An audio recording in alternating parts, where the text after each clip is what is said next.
Hi, so welcome. This is a video with one of my master students all the way in Canada. That's Yeah, right. yeah. So Deepa, you finished your course some time ago now, and just tell me your background again. Psychotherapy, counseling. Yeah, so I'm a registered social worker and I had a spiritual awakening. So I needed some help with that because I didn't know what was going on. Yeah, and is that what led you to the course? Of course, definitely. And, when I was trying to figure out what was happening in my life, when I was scrolling on social media, like your ads kept on popping up. I'm like, okay, well, I'm being shown this for a reason. And then I kind of just reached out to you and I was over the moon because it was so comforting knowing that you understood me. And I just felt so safe talking to you. So. Oh, good. Thank you. So, the clients that you work with, because today we're going to talk about a special component of the master program, which is now on the back of the book, Alchemy for the Soul. It kind of contains a lot of information around the 7 steps to spiritual alchemy. And that's a very deep, layered process that people go to really to go through their own de-shedding, if you like, to find their true self. But you said you were using this with your clients who, just remind me, their kind of problem is addiction. Is that right? Yeah, so I started working out in the field of addictions. And then I was just, I noticed that a lot of clients, they just kept relapsing, and even with my other colleagues. But then everything, because at that time I was going to school with you, and then everything that you were teaching me and the little activities and stuff, even though, we were doing it on ourselves, I was actually taking it and using it on my clients. And I was blown away at, how everything was unfolding for them and they were actually healing deeply, so really getting to the core of it and, having that, like when there's, so with you, when you taught us, it's more about, do a lot of self-reflection and, a lot of people I know, they don't have that a part of their lives, and we don't think about that because we're so busy, we're so consumed, life is always on the go, and we don't take that time to just like get to know who are we as, people. Yeah, so I mean, diving into my clients and, getting to the root cause of everything, the emotions, because the emotions are all connected to whatever chakra is out of balance. So it was very, very interesting. That's beautiful to hear that you could see them having this kind of deep healing process with the work that you were bringing in from the coaching program. What do you think was making the difference compared to the kind of traditional stuff you were doing? Right. So, in the beginning, when I first started working in addictions, we were just kind of given, just basic modules. Let's teach them about anger management. Let's, teach them about self-confidence and stuff like that. But then working with you and understanding, we actually have to heal, like basically our soul and do that deep healing. And then you can add on the other modalities. And then it kind of works because then they're not relapsing because they already have that confidence within themselves as a whole. Yes. Right. And Yes. and that's what I loved when I was, learning from you, like how you make us sit with ourselves. And yes, it was very uncomfortable. And yes, you've seen, the ugly crying and everything that we did. But I mean, it was life changing. It really was, because my whole path has completely changed because of that. Well, that's so cool. So tell me more about that. Oh gosh. So I actually, so you know how you're always telling us like the universe is always talking to us, it's always speaking, it's always whispering, and it's up to us if we want to acknowledge that or listen to it.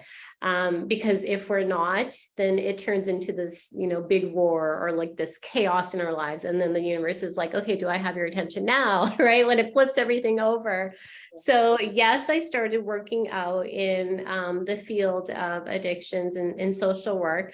But then I was just getting to the point where, so my director actually, she didn't really let me kind of tailor the program to how I wanted, which I wanted more it to be more spirituality. I wanted that to be the foundation.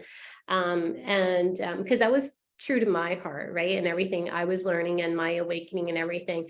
And so it started making me uncomfortable and stuff. And I felt like I wasn't being honest with my clients. I was actually like, I know it's pretty bad, but I was teaching them spirituality like secretly on the side, right? I was like, I got to do what I got to do. So, but it just got to the point where I couldn't handle it anymore. I was so uncomfortable, and I had to just quit my job. And then I opened up a practice, which the foundation now is spirituality. And it's all because of like your guidance. And you know how many times I called you like, oh my God, I'm so scared. I don't know if it's going to pass and this and that. And it all worked out. I'm So so freaking excited for you, because you've brought in the spiritual element. You're now certified, you're registered, probably under, is it like under healthcare? Do you come under? yeah, so I am a part of like the mental health, like, and the Yeah. wellness. So yeah. I mean, that is unbelievable. I don't know if that's happened in the UK, but potentially, you're a pioneer, really, in Oh, your thanks.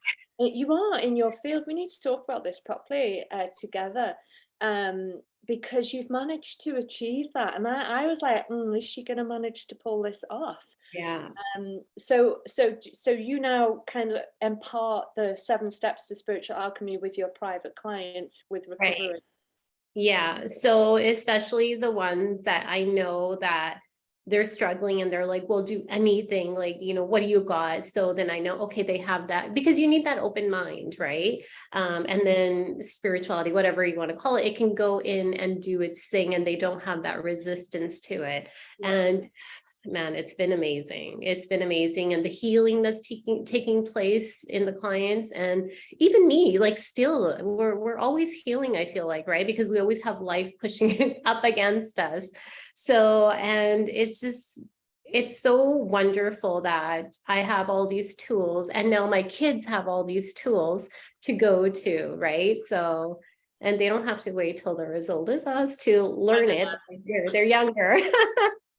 So That's amazing. So is there anything you would, what is the kind of lock, the key that unlocks? When do you start to notice? Let's say if we talked about chakras, is it when they get to the heart? Do you notice an unlocking there, or the throat, or the third eye? If you kind of use it like root, sacrals, in that order, the 7 step order, do you notice a particular time in the program where people just start to get it?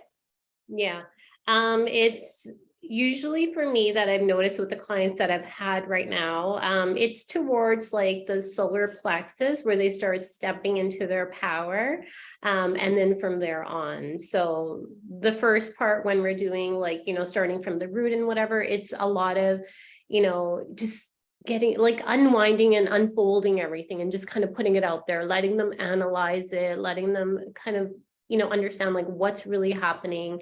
And I always loved, so what I took away from you the most is like when you always tell us the universe, like visualize it holding up a mirror in front of you. And I always say that to my clients. And then sometimes they're like, oh my gosh, like, wow, like you don't even know, but that's whatever's going on in here is reflecting and coming back to you from the outside. So, but Yeah. usually when we're tapping into the solar plexus, I see shifts happening. So like different shifts. I mean, shifts are always happening even with the root because they're releasing so much.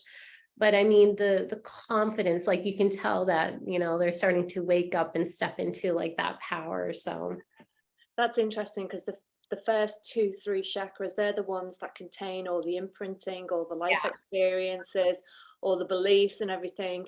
yeah, So yeah, the first and second can be the heaviest it chakras really, to unburden, and that's when they'll see the inner, the mirror, the I don't know what you'd call it, but the kaleidoscope of life that's just fallen into them, which doesn't even belong to them, like these limiting beliefs that were just pushed upon them, but they believed them to be theirs, and they're not theirs. And it can yeah. be quite shocking for people when they do hold that mirror up.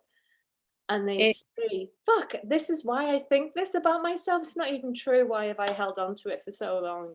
yeah, exactly. And, you know, when you got us to do activities and stuff like that, and when we were paired up with like our fellow students, like it was crazy, like, you know, just looking at ourselves without lying, right? So sometimes we like to lie to ourselves, or we say like, no, it's all good, but actually down to the core, the raw truth, like stripping everything away.